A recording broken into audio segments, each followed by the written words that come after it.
Bienvenue dans cette présentation audio sur la norme ISO 9001, un guide complet des systèmes de gestion de la qualité.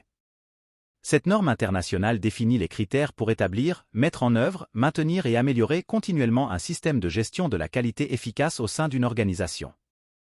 Que vous soyez un professionnel chevronné dans le domaine de la gestion de la qualité ou un novice cherchant à comprendre les principes de l'ISO 9001, cet audiobook vise à vous fournir une exploration claire et perspicace de la norme. Au fil de notre exploration du contenu, nous aborderons les concepts clés, les exigences et les avantages associés à l'ISO 9001. Préparez-vous à plonger dans le monde fascinant de la gestion de la qualité conforme à cette norme internationale reconnue. Introduction. 0.1 Generalites. L'adoption d'un système de management de la qualité relève d'une décision stratégique de l'organisme qui peut l'aider à améliorer ses performances globales et fournir une base solide à des initiatives permettant d'assurer sa pérennité. En mettant en œuvre un système de management de la qualité fondé sur la présente norme internationale, les avantages potentiels pour un organisme sont les suivants.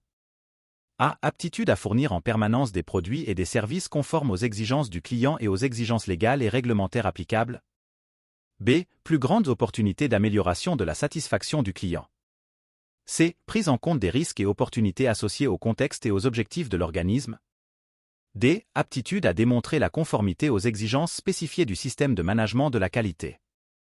La présente norme internationale peut être utilisée aussi bien par l'organisme en interne que par des parties externes. La présente norme internationale ne vise pas à imposer une uniformité de structure des différents systèmes de management de la qualité, un alignement de la documentation pour se conformer à la structure de la présente norme internationale, l'utilisation au sein de l'organisme de la terminologie spécifique à la présente norme internationale. Les exigences en matière de système de management de la qualité spécifiées dans la présente norme internationale sont complémentaires aux exigences relatives aux produits et services. La présente norme internationale emploie l'approche processus, qui intègre le cycle PDCA, plan, DO, check, act, et une approche par les risques. L'approche processus permet à un organisme de planifier ses processus et leurs interactions. Le cycle PDCA permet à un organisme de s'assurer que ses processus sont dotés de ressources adéquates et gérés de manière appropriée et que les opportunités d'amélioration sont déterminées et mises en œuvre. L'approche par les risques permet à un organisme de déterminer les facteurs susceptibles de provoquer un écart de ses processus et de son système de management de la qualité par rapport aux résultats attendus, de mettre en place une maîtrise préventive afin de limiter les effets négatifs et d'exploiter au mieux les opportunités lorsqu'elles se présentent, voir article 1.4. Dans un environnement de plus en plus dynamique et complexe, satisfaire en permanence aux exigences et prendre en compte les besoins et attentes futures représente un défi pour les organismes. Pour atteindre cet objectif, l'organisme peut juger nécessaire d'adopter diverses formes d'amélioration en complément d'une correction et d'une amélioration continue, telles que le changement par rupture, l'innovation et la réorganisation. Dans la présente norme internationale, les formes verbales suivantes sont utilisées. Doit indique une exigence. Il convient de indique une recommandation. Peut, mais, en anglais, indique parfois une autorisation, ou encore, quand, en anglais, une possibilité ou une capacité. NF en ISO 9001 octobre 2015. ISO 9001:2015 F. Les informations sous forme de notes sont fournies pour clarifier l'exigence associée ou en faciliter la compréhension. 0.2 Principe de management de la qualité. La présente norme internationale est fondée sur les principes de management de la qualité décrits dans l'ISO 9000. Les descriptions comprennent un énoncé de chaque principe, les raisons pour lesquelles le principe est important pour l'organisme, des exemples de bénéfices associés au principe et des exemples d'actions type visant à améliorer les performances de l'organisme lorsqu'il applique le principe. Les principes de management de la qualité sont les suivants. Orientation Client. Leadership. Application du personnel. Approche processus. Amelioration. Prise de décision fondée sur des preuves. Management des relations avec les parties intéressées. 0.3 Approche processus. 0.3.1 Generalites.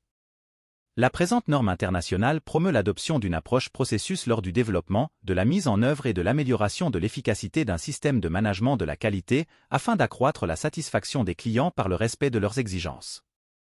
Des exigences spécifiques jugées essentielles pour l'adoption d'une approche processus sont incluses en 4.4. Comprendre et piloter des processus en interaction comme un système contribue à l'efficacité et l'efficience de l'organisme par l'atteinte des résultats prévus. Cette approche permet à l'organisme de maîtriser les interactions et interdépendances entre les processus du système de telle sorte que les performances globales de l'organisme puissent être améliorées. L'approche processus s'appuie sur une identification systématique et un management des processus et de leurs interactions de manière à obtenir les résultats prévus conformément à la politique qualité et à l'orientation stratégique de l'organisme.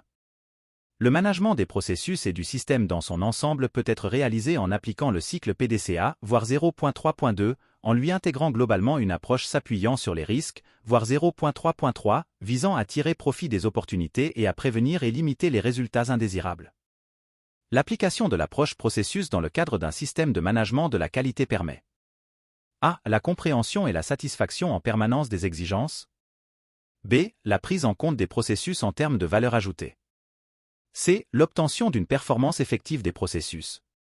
D. L'amélioration des processus sur la base d'une évaluation de données et d'informations. La figure 1 est une représentation schématique de tout processus et montre l'interaction entre ces éléments. Les points de surveillance et de mesure, qui sont nécessaires à la maîtrise, sont spécifiques à chaque processus et varieront selon les risques associés. 0.3.2 Cycle PDCA. Le cycle PDCA peut s'appliquer à tous les processus et au système de management de la qualité dans son ensemble. La figure 2 illustre la façon dont les articles 4 à 10 peuvent être regroupés par rapport au cycle PDCA. Le cycle PDCA peut être décrit succinctement comme suit. Planifier, établir les objectifs du système, ses processus ainsi que les ressources nécessaires pour fournir des résultats correspondant aux exigences des clients et aux politiques de l'organisme et identifier et traiter les risques et opportunités. Réaliser, mettre en œuvre ce qui a été planifié. Vérifier, surveiller, le cas échéant, mesurer les processus et les produits et services obtenus par rapport aux politiques, objectifs, exigences et activités planifiées et rendre compte des résultats.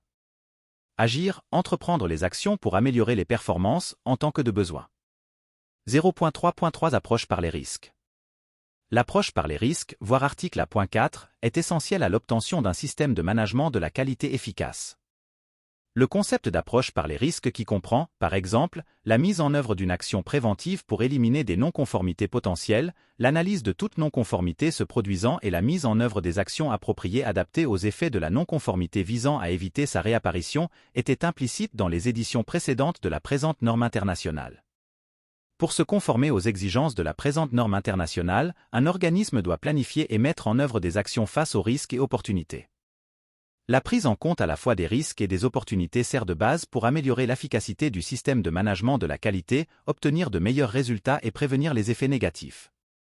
Des opportunités peuvent naître d'une situation favorable à l'obtention d'un résultat attendu, par exemple un ensemble de circonstances permettant à l'organisme d'attirer des clients, de développer de nouveaux produits et services, de réduire les rebuts ou d'améliorer la productivité. Les actions à mettre en œuvre face aux opportunités peuvent également inclure la prise en compte des risques associés. Le risque est l'effet de l'incertitude et une telle incertitude peut avoir des effets positifs ou négatifs. Un écart positif engendré par un risque peut offrir une opportunité, mais les effets positifs d'un risque ne se traduisent pas tous par des opportunités. 0.4 Relation avec les autres normes de système de management. La présente norme internationale applique le cadre élaboré par l'ISO pour améliorer la cohérence entre ces normes internationales relatives au système de management, voir article A.1. La présente norme internationale permet à un organisme d'utiliser l'approche processus, associée au cycle PDCA et à une approche par les risques, pour aligner ou intégrer son propre système de management de la qualité avec les exigences d'autres normes de système de management. La présente norme internationale est en rapport avec l'ISO 9000 et l'ISO 9004 comme suit. La norme ISO 9000 Système de management de la qualité, principes essentiels et vocabulaire fournit les bases essentielles à une bonne compréhension et une mise en œuvre appropriée de la présente norme internationale. La norme ISO 9004 Gestion des performances durables d'un organisme, approche de management par la qualité fournit des lignes directrices aux organismes souhaitant aller au-delà des exigences de la présente norme internationale. L'annexe B fournit de plus amples informations sur les autres normes internationales relatives au management de la qualité et au système de management de la qualité élaboré par l'ISO TC 176. La présente norme internationale ne comporte pas d'exigences spécifiques à d'autres systèmes de management, tels que le management environnemental, le management de la santé et de la sécurité au travail ou la gestion financière. Des normes de système de management de la qualité spécifiques à des secteurs donnés, fondées sur les exigences de la présente norme internationale, ont été élaborées pour un certain nombre de secteurs. Certaines de ces normes spécifient des exigences supplémentaires pour le système de management de la qualité, alors que d'autres se limitent à fournir des lignes directrices pour l'application de la présente norme internationale à un secteur particulier.